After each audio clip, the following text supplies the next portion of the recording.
여러분 안녕하세요. 미니모입니다. 좋아요, 댓글, 구독은 사랑입니다. 날씨가 날씨가 많이 더워졌어요.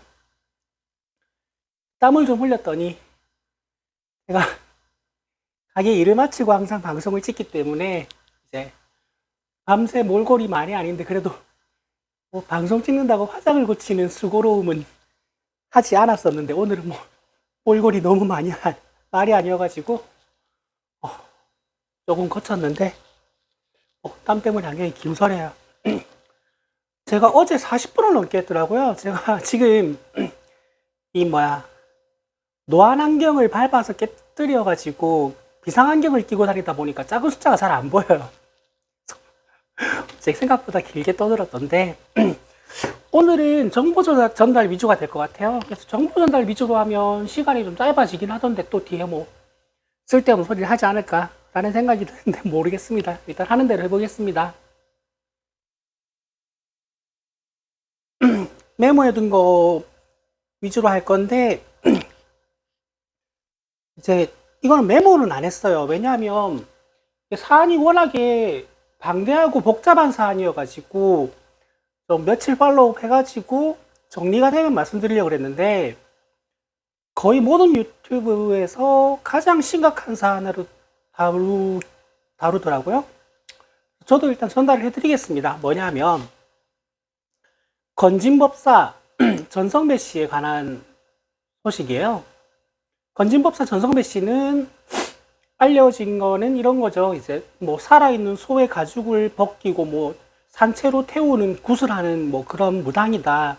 뭐 굉장히 비현실적이고 막 잔인한 그런 무당이다라고 알려진 사람이고 그 김건희 또는 국민의힘과 엮여 있는 사람이다라는 건데 이게 어떤 게 나왔냐면 통일교가 그러니까 김건희가 그때 첫 번째 해외 순방을 나갔을 때 6천만 원짜리 목걸이를 차고 등장을 해요. 근데 재산 신고에 그게 없었단 말이에요. 6천만 원짜리를 재산 신고 등록을 안 할 수는 없으니까 그게 뭐냐고 따져 물으니까 그거 빌린 거라 그랬어요. 지인한테. 자, 그런데 여기서 뭐가 문제가 생기냐면 통일교라는 그 종교라고 해야 되나? 사이비 종교라고 해야 되나? 여튼 그 종교의 이 인사가 건진법사 전성배 씨를 통해서 그런 거 다음부터 빌리지 말고 하고 다니라고 6천만 원짜리 목걸이를 전해달라고 했답니다. 전성배 씨라고 할게요, 그냥. 전성배 씨한테. 근데 전성배 씨는 검찰 수사에서 그거 어떻게 했느냐 물어보니까 잃어버렸다라고 했다. 잃어버렸. 뭐 어떻게 잃어버리지?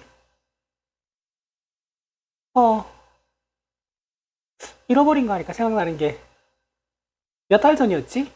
우리 가게에서 제가 반지 분실물을 주었는데 그냥 놔두려다가 궁금해서 구글 사진 검색을 해봤는데 그게 1790만 원짜리 반지더라고요. 뭐 주인 손에 돌아가긴 했습니다. 여튼 이것뿐만이 아니라 이 집을 압수수색하는 과정에서 뭐가 나왔냐면 그 한국은행에서 바로 찍혀 나온 상태 포장의 현금 5천만 원과 함께 1억 얼마였나? 돈이 나왔다는데 그러니까 탄핵 정국에서 살면서 굳이 알 필요 없는 것들을 너무 많이 하는 것 같아요. 그거를 관봉이라고 하는데 한국은행에서 바로 찍혀 나온 상태에서 있는 돈을 그거는 절대로 개인이 소유하는 것이 불가능하다고 합니다. 돈이 한국은행에서 그렇게 가는 곳은 두 군데밖에 없답니다. 첫 번째, 은행. 두 번째는 그 특활비를 쓰는 국가기관. 근데 은행에서 개인한테 그 상태에 돈을 주느냐? 절대 그런 일이 없다고 합니다. 그러면 누군가 특활비 중에서 5천만 원을 빼서 전성배 씨한테 줬다는 거죠. 이거 밝혀져야 됩니다.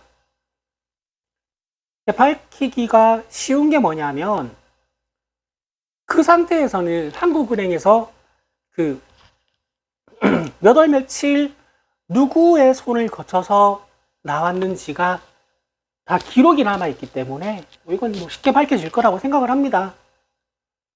근데 문제는 뭐냐면 이 건진법사 서커스 쓸게요. 건진법사 이 사람이 지금 나온 주고받은 문자만 해도 권성동, 윤한홍 이런 사람들하고 엮여있기 때문에 이거 지금 규모가 꽤 큽니다. 명태균 게이트보다 훨씬 더 큰 게 이제 지금 뒤에 기다리고 있는 거예요.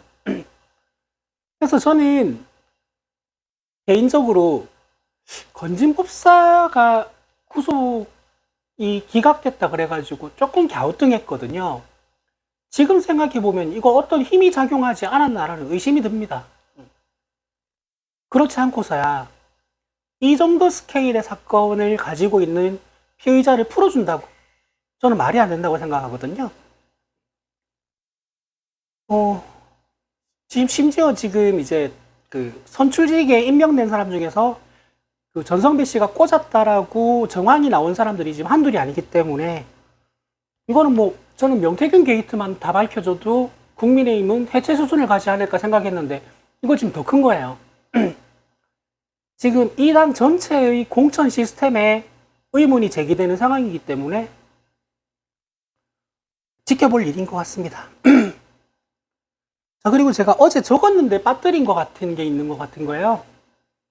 그게 뭐냐면 이재명 대표님의 공직선거법 위반 재판이 2심에서 무죄가 나왔죠. 그때 제가 무죄가 나온 날 박수도 치고 캔맥주도 따고 그렇게 방송을 했던 기억이 나는데 그때 제가 이 말씀을 드렸을 거예요. 이거는 3심에 가서 도저히 뒤집을 수가 없는 판결이다. 왜냐하면 판결문에 검사의 모든 논리를 객관적 사실과 증거를 통해서 조목조목 다 반박을 해놨기 때문에 단 한 문장도 뒤집을 수 있는 문장이 없다.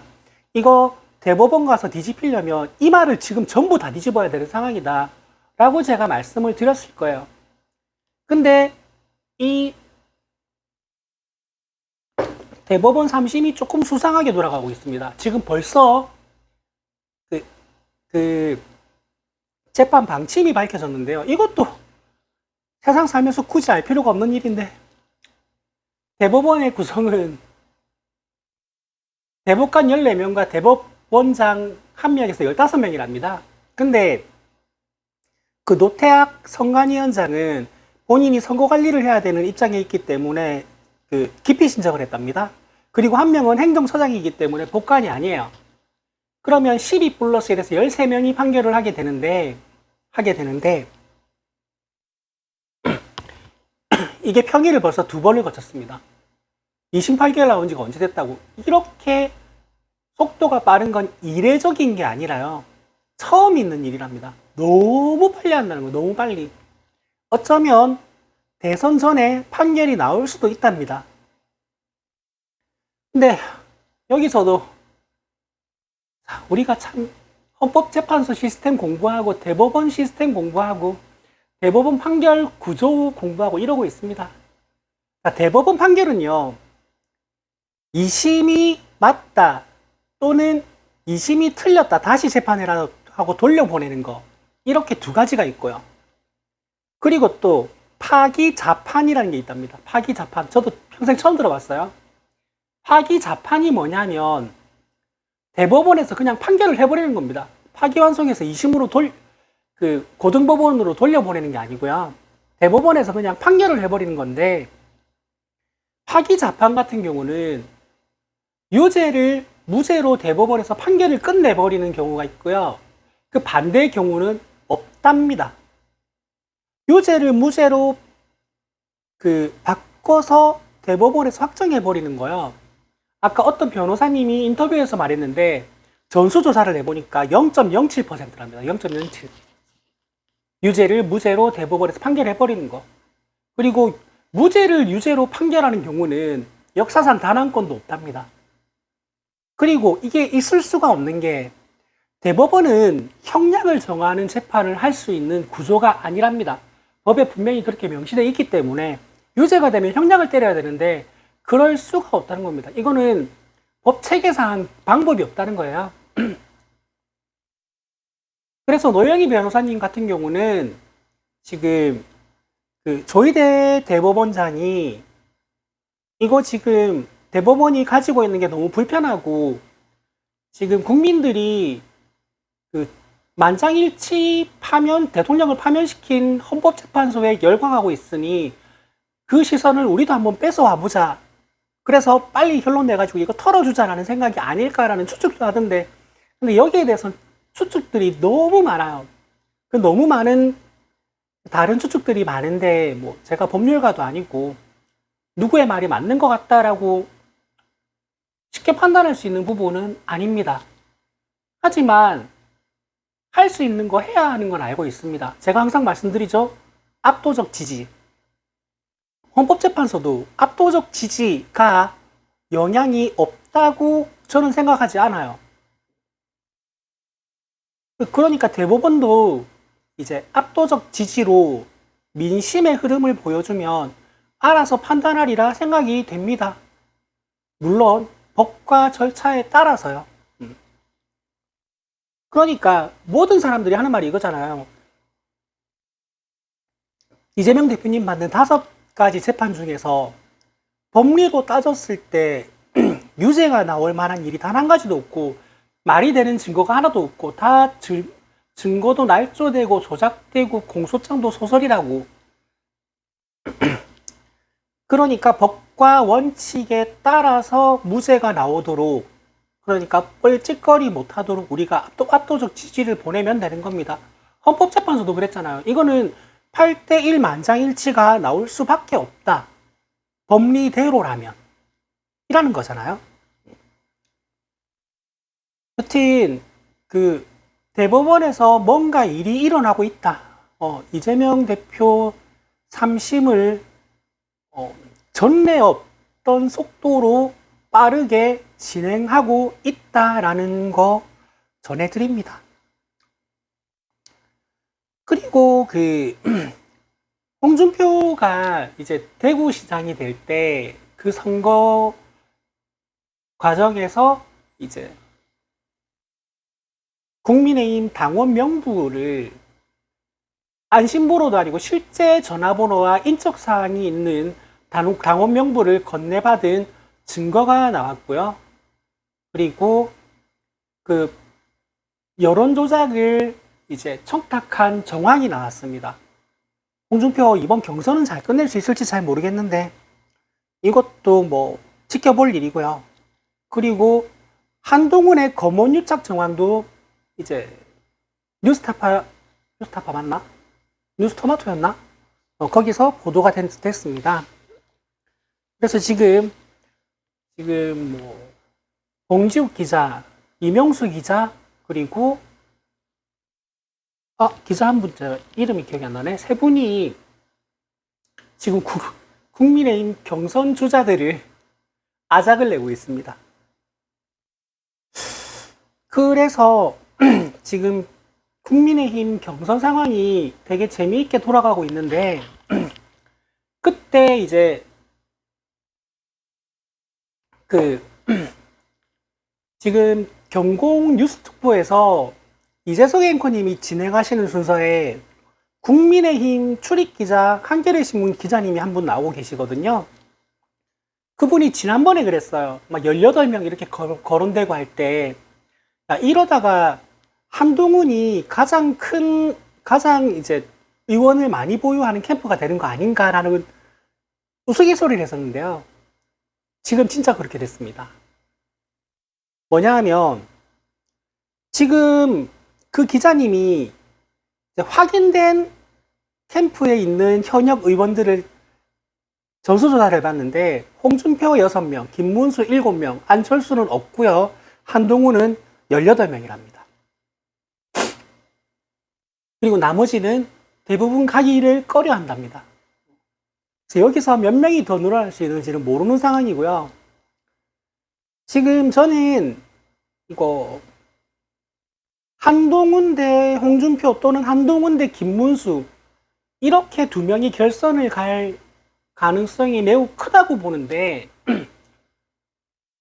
오늘 이제 나오는 보도를 보고 한동훈, 홍준표 구도가 될 가능성이 크다라고 생각이 든 게 어제 제가 잘 모르겠다 그랬잖아요. 근데 왜 그러냐면 김문수가 전환기를 끌어안았습니다. 그러니까 아예 저 태극기 모독 세력, 성조기 집회하는 세력들을 끌어안아 버린 거예요. 그렇게는 못 이깁니다, 절대로. 전환기는 이미 지난 보궐선거를 망친 사람이에요. 전환길이 개소식 갔던, 그리고 도우러 갔던 후보들요, 다 낙선했습니다. 전부 낙선했습니다. 그러니까 민심은 그 성조기 집회에 있지 않아요. 성조기 집회는 대한민국에서 한 줌도 안 되는 사람들이에요. 그래서 그리고 나경원도 자꾸 그 일베나 그런 데서 하는 성조기 집회나 아니면 극우 유튜브 하는 사람들의 워딩을 그대로 옮겨 담았잖아요. 연설할 때 떨어지잖아요. 김문수도 지금 그 길을 저는 걸어가고 있다고 봐요. 그래서 저는 한동훈 대 홍준표를 조심스레 점쳐보는데 홍준표를 지금 뉴스타파에서 탈탈 털고 있습니다. 이게 털어지는 속도는 느리겠지만 훨씬 더 디테일하게 털어질 것 같은 게요. 뉴스타파에서 명태균 PC를 포렌식을 맡겼는데 포렌식 업체에서 명태균 PC에서 나온 2TB 분량의 파일을 보내왔답니다. 그래서 어제부터 그거를 분석을 시작한다고 합니다. 2TB. 여러분 2TB가요. 영화나 야동이 아니고요. 우리 집에 야동이 몇 테라 있더라. 농담이에요. 그렇게 안 많아요. 없어요. 여튼 2TB가 지금 그 문서 파일하고 엑셀 파일하고 카톡 캡처, 사진 파일 이런 것들로 2TB인 거예요. 이거 양이 어마어마합니다. 근데 저는 참 이게 명태균이 2TB면 그 전성배 씨 조금 전에 말씀드렸던 전성배 씨는 어떻게 될지 그게 좀 참 여튼 그렇기 때문에 지금 국민의힘은 경선 과정에서 어찌 될지 모르고 그리고 만약에 한동훈 대 홍준표에서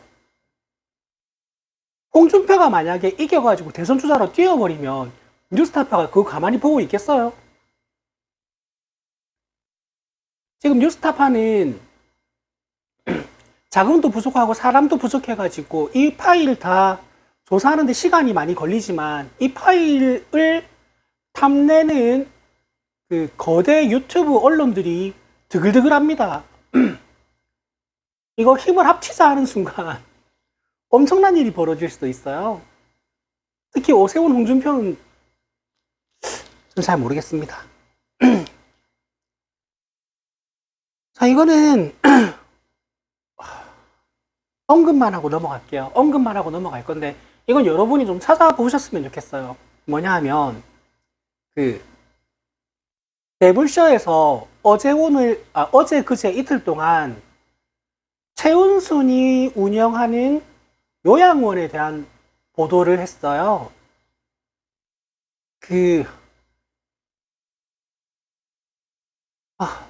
이게 제가 이거를 전해드리기가 마음이 너무 힘들어요. 요양원을 얼마나 부실하게 운영을 했고 얼마나 천인공노할 짓을 저질렀는지 노인들을 대상으로 그리고 요양원이 아니라 그냥 죽음을 방치하는 거의 그 정도 수준이면 죽으라고 고사 지내는 정도 수준의 운영을 했더라고요. 그래서 이거는 제가 옮기기도 너무 힘들고 하니까 이거는 여러분들이 꼭 찾아보셨으면 좋겠습니다. 어제자 매불쇼와 그제자 매불쇼에서 보도된 거니까 한번 찾아보세요. 근데 이건 진짜 꼭 보셔야 됩니다. 반드시 보셔야 됩니다. 자, 그 다음 전해드릴 소식은 한독수인데요. 지금 한독수가 미국과 싸우지 않겠다라는 선언을 하면서 관세 협상을 자기가 잘 이끌어 가겠다라고 발벗고 나선 건데요. 이거 막아야 됩니다. 이거는 민주당 의원님들 사이에서도 지금 막는 방법에 대한 의견이 엇갈리는 것 같은데 모르겠습니다. 저는 이것도 믿고 맡겨야 되나? 압도적 지지만 보내면 알아서 해결되나? 조금 물음표가 달리는 문제인 게 한독수는 지금 대선에 나오고 싶어 하는 것 같습니다. 분명해요. 근데 눈 가리고 아웅식의 외교를 처참하게 망쳐놓고 난 다음에 본인이 마치 외교를 성공해서 미국과의 협상을 잘 이끌어낸 것처럼 그걸 무기로 대선에 나설 가능성이 커요. 지금 모든 나라는 시간은 미국의 적입니다. 시간을 끌면 끌수록 미국은 관세 협상에서 불리해져 가지고 두 손 두 발 다 들 수가 있어요. 지금 이 관세 협상 때문에 미국은 탄핵 전에 한국하고 분위기가 비슷해요. 시민들이 거리로 쏟아져 나왔습니다. 이 관세 전쟁을 잘못 내밀었다가 미국이 지금 고립되고 있는 처지예요. 그래서 우리는 다른 나라에 비해서 시간을 끌 수 있는 가장 유리한 상황이에요. 딱 한마디만 하면 돼요. 지금 새 정부가 들어서는 게 2달도 안 남았다. 그래서 내가 할 수 있는 게 없다. 기다려라. 한마디 하면 미국이 할 수 있는 게 아무것도 없어요. 근데 한독수는 발벗고 나서서 지가 미국과 싸우지 않겠다. 내가 알아서 잘하겠다.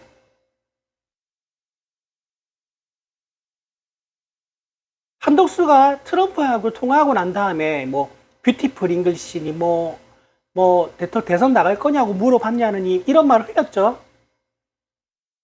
거기에 대해서 트럼프는 인터뷰 때 뭐라고 했는지 아십니까? 키스 마이 에스라고 그랬어요. 키스 마이 에스. 이거는 트럼프한테 굉장히 유리한 통화를 했다는 겁니다.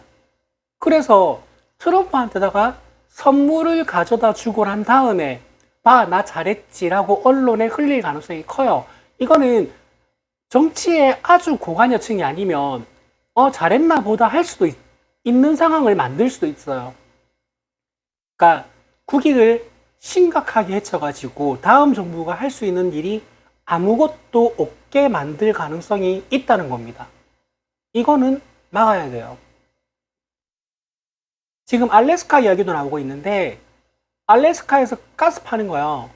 일본도 미국 내 기업도 다 조사해보고 이건 시장성이 없다. 돈이 너무 많이 들어간다. 이거는 사업성이 없다라고 다 철수한 거예요. 그거를 한독수가 지금 하려고 아랍으로 간다는 거잖아요. 거기다가 뭐 몇십조 투자한다는 거잖아요. 한국이. 그래 놓고 대왕고래 2탄이죠.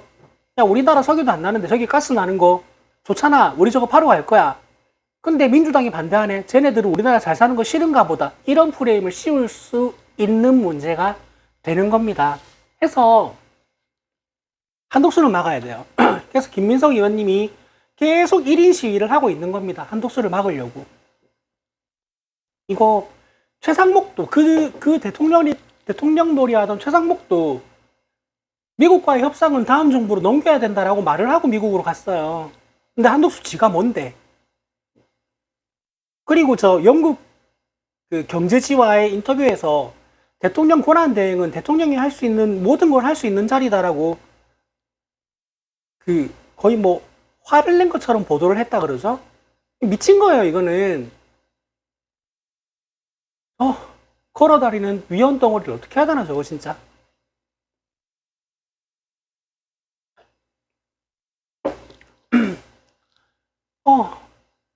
정치 소식은 다 전해드렸고요. 지금부터 뭐 이 정치 이슈에 대해서 주저리 떠들다가 정치 이슈가 아닌 거를 제목에도 안 올릴 거예요. 그 대한뉴스에서 나왔던 건데 뭐 거기에 대한 이야기도 조금 있다가 하려고 합니다. 이거를 말을 좀 길게 늘어뜨리고 제목에도 안 올리고 제가 그냥 혼자 떠들겠다라고 말씀드리는 이유는 뭐 끝까지 들어주는 감사한 분들 계시면 아시게 될 거예요. 여튼 제가 요즘 자주 말씀드리는 건데 저는 6월 3일에 일어날 일 그리고 그 결과에 대해서 의심하지 않아요. 저는 100% 확신합니다. 100% 확신하지만 그때까지의 과정이 굉장히 많이 힘들 거고요. 정말 상상도 못했던 장애물들이 계속 나타날 거예요. 왜냐하면 저들의 처참한 법에 대한 인식, 사람에 대한 인식, 도의에 대한 인식은 우리의 상상력의 범주를 아득하게 뛰어넘습니다. 그래서 우리가 야 설마 사람이면 이렇게까지는 안 하겠지, 이런 일은 안 일어나겠지라고 생각했던 일이 있으면요, 그게 일어나는 게 아니에요. 그것보다 훨씬 더 심한 일이 계속 일어나고 있어요.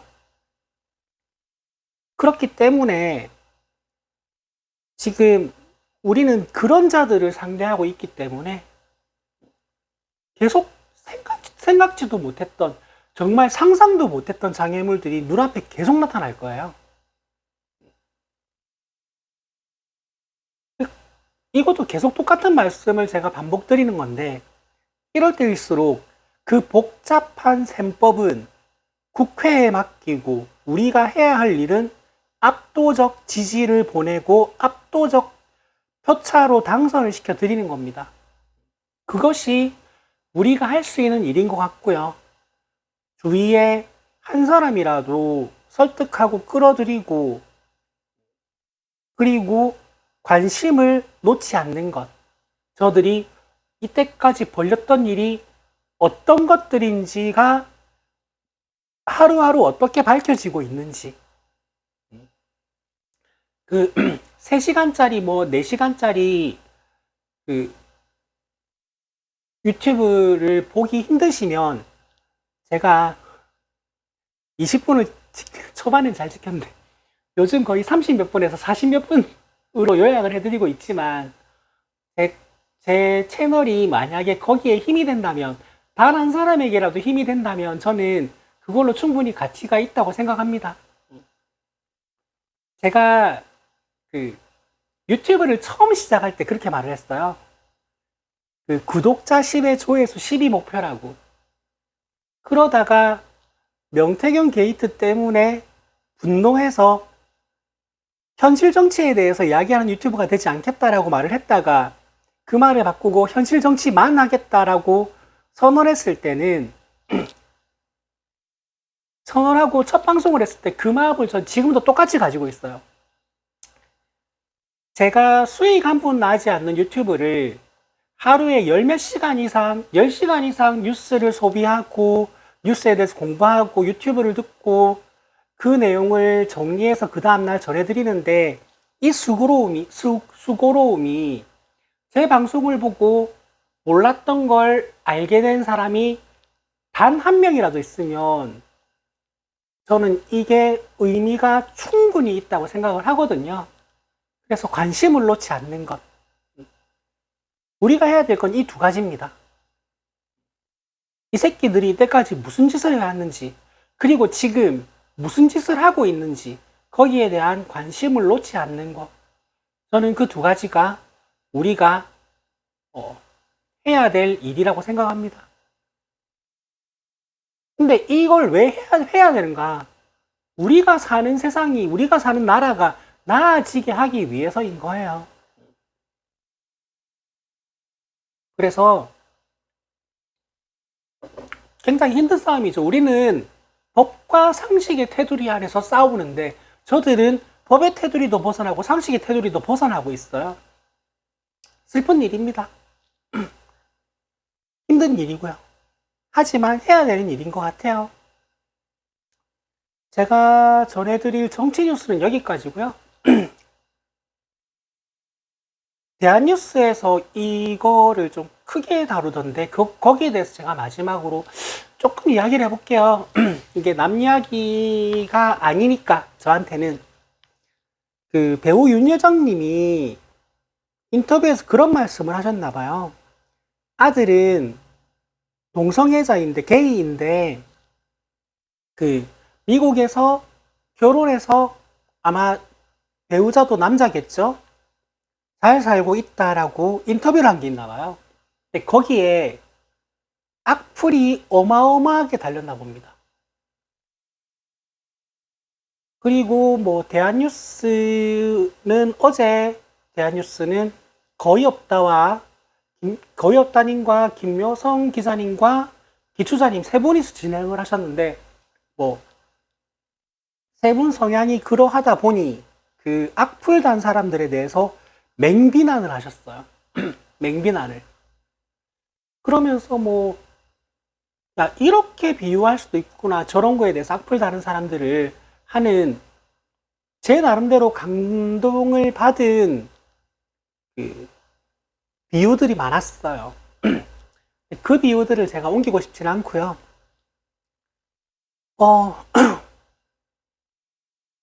성소수자로 살아간다는 건 그런 겁니다. 그런 비난을 하는 사람이 항상 내 일상에 언제 어디서 나타날지 모르는 삶을 사는 사람들이에요. 우리는. 그래도 그 동성애자들이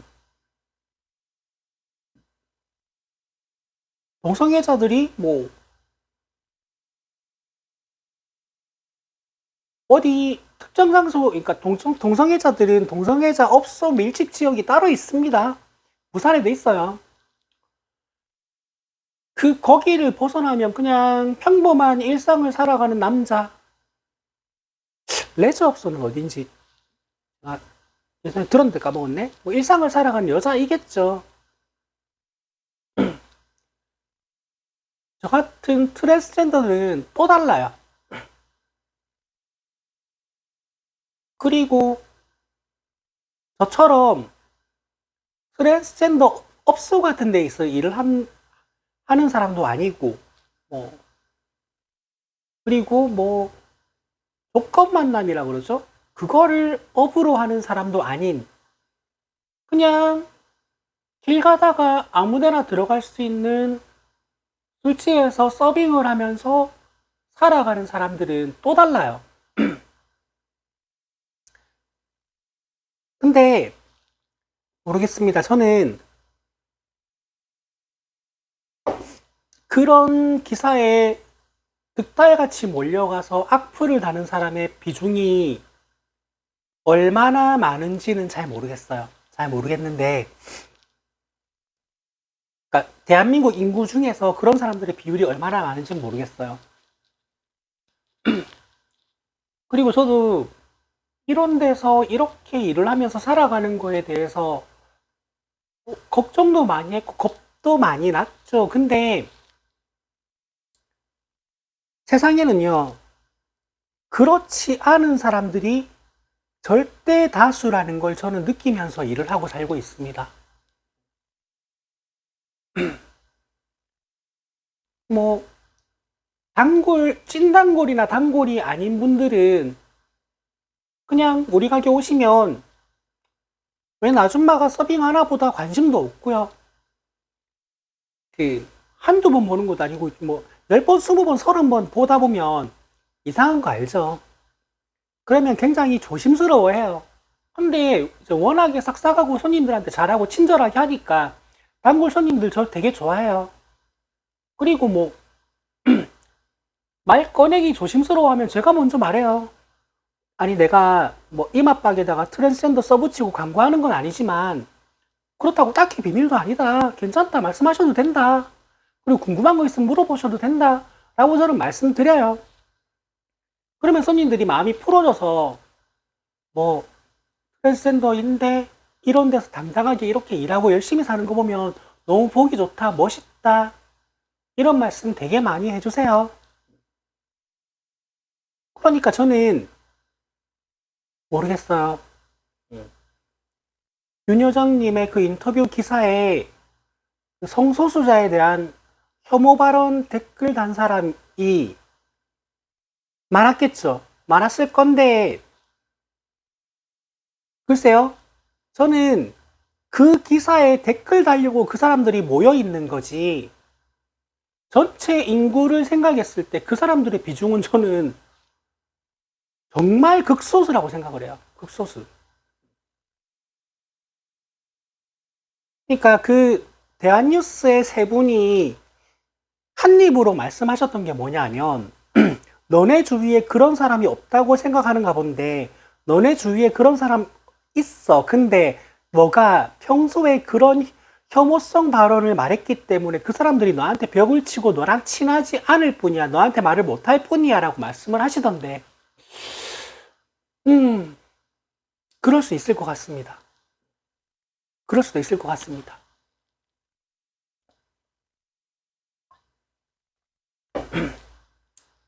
어, 업소 일을 하든지 아니면 성소수자들이 모여있는 공간에서 살아가는 게 아닌 저처럼 그냥 평범한 사람들의 일상 속에 섞여 사는 제가 느끼기에는요, 혐오 발언하는 사람은 정말 극소수입니다. 제가, 저는 이제 굉장히 늦게 용기를 내서 지금 선택을 하고 살고 있기 때문에 일상을 여자로 살아간 게 4년 조금 더 되는 것 같아요. 4년이 조금 더 되는 것 같은데, 그런 일을 한 번도 안 당한 건 아니지만, 두 번, 세 번? 그 정도? 일상에서는 4년 넘게 그냥 이러고 살고 있는데 말이에요. 1년 365일을, 쉬는 날도 제가 뭐 하루 종일 집에 있는 건 아니니까, 이러고 살고 있는데, 절대 다수는 저를 응원해 줍니다. 그리고 좋아 보인다고 네가 행복하면 됐지라고 다들 말해 줍니다. 그래서 대한뉴스의 그 세 분이 그렇게 이제 멸변을 토하셨는데, 그분들에게 제 방송을 보라고 전달해 드릴 방법도 없고, 그분들이 제 방송을 보실 일도 없겠지만, 그분들에게 그런 말씀 드리고 싶어요. 그 소수자들을 대하는 인식이 지금은 예전과는 많이 다르다. 왜? 일상을 소수자로 살아가는 사람이 그렇게 느끼고 살고 있다라고 저는 그분들한테 전해드리고 싶어요. 저는 좋습니다. 저는 우리 가게 일을 한 지 제가 2년이 넘었거든요. 그래서 이 동네 로컬들하고요. 이 동네에 일하는 다른 가게 직원들 사이에서는 꽤 유명해요. 여기 골뱅이집 가면 엄청 친절한 언니 있어, 이모 있어, 누나 있어. 그리고 아는 사람들은 그분 트젠인데 당당하게 그냥 저기서 일해 하고 아는 사람도 있고요. 아니면 그냥 저기 그냥 이모님 되게 친절하다. 뭐 저기 일하는 아줌마 되게 친절하다. 이렇게만 아는 사람들도 많고요. 근데 여기에 대해서 저는 차이를 두고 싶은 생각도 없고요. 손님들도 그닥 차이를 두지 않아요. 그리고 찐단골들은 다 알아요.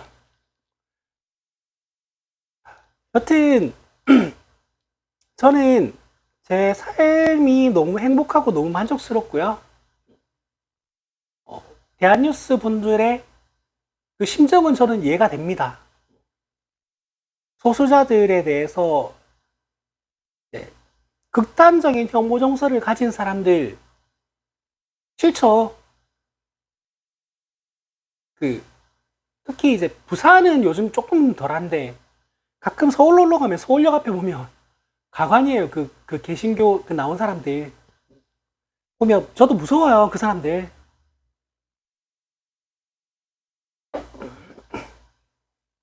하여튼 그렇습니다. 저는 이 말씀을 드리고 싶었어요. 대한뉴스 그분들이 소수자를 대변해서 그렇게 분노해 주시고 그 혐오자들이 얼마나 말도 안 되는 인식을 가지고 있는지 열변을 토해 주시는 건 정말 감사하지만 그런 사람들은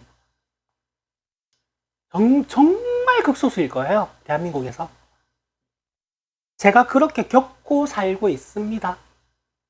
그리고 제 유튜브를 이제 가끔이든 꾸준히든 여러 번 봐주시는 분들도 아마 같은 마음일 거라고 저는 생각을 합니다.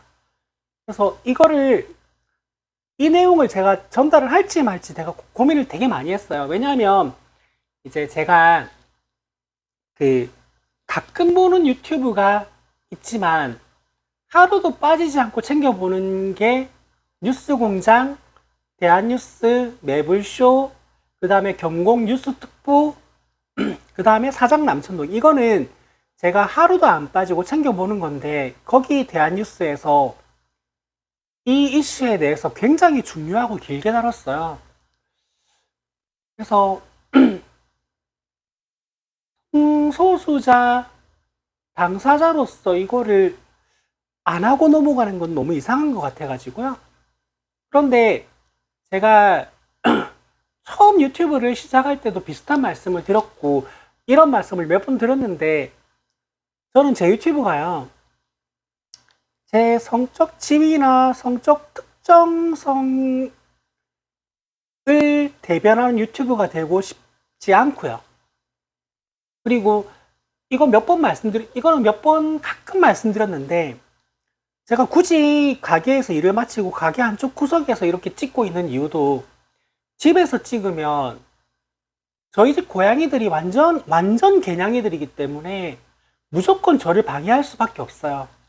그러면 어느 순간부터 고양이 더 보여주세요, 고양이 이뻐요 해가지고 제 유튜브가 고양이 유튜브가 될 수 있을 것 같아요. 저는 구독자가 안 많아도 되고요, 조회수가 안 많아도 되고요, 저는 제 유튜브가 저라는 개인 한 사람이 발언을 하는 유튜브였으면 좋겠기 때문에 제 성소수자의